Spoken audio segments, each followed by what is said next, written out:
Hello there and good morning.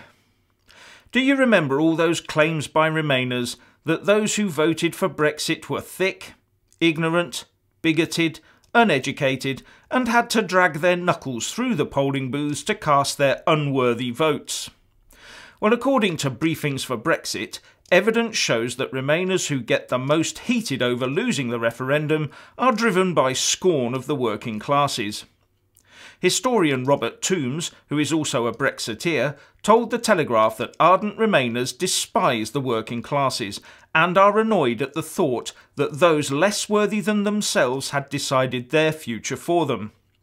In fact, he says, those Remainers see themselves as some sort of elite, and that the so-called Remainer Revolt was more about the identity politics of considering themselves as the beautiful people rather than any real belief in the goodness of Brussels over Westminster.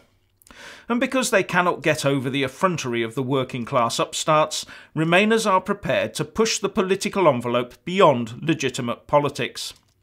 For example, he says, they have sabotaged the UK side by openly encouraging foreign authorities to resist UK domestic policy. They have also stated quite clearly that some voters are incapable of casting a meaningful vote, so they must be ignored.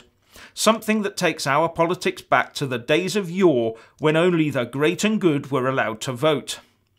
And as a prime example of this type of thinking, he points to an article by the Remainer commentator Matthew Parris in The Spectator titled "Why I Don't, Never Have and Never Will Trust the People," where Parris says of his view of Conservatives, "We are wary of the populace and instinctively hostile to the instincts of the mob.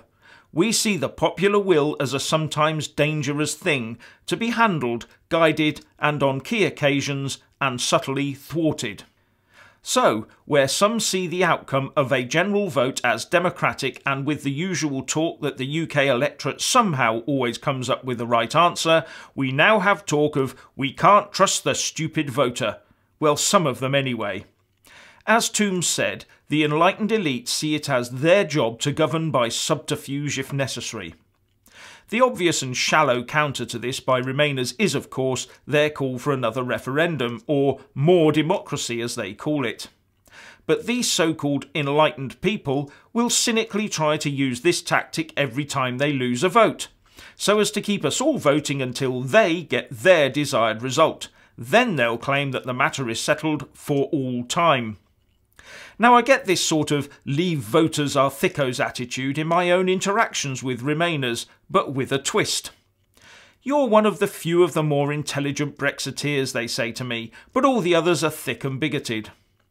But what they don't realise is that I'm no different to the overwhelming majority of Leave voters, who are all capable of taking in the pros and cons of an argument and coming to their own reasoned conclusions. At the end of the day, the politicians handed over the task of deciding the nation's future to the electorate. And after a long campaign with robust debate on all sides, a result emerged. But all that the winning side has seen ever since is blatant attempts to try and thwart that democratic result. And some of it done with a sort of egotistical, overbearing, virtuous pride in their own self-righteousness. And I've got to say, if that is not the self-proclaimed enlightened elite showing their utter contempt for the great unwashed, then I don't know what qualifies as such. Anyway, what do you think? Please leave a comment below and thank you for watching.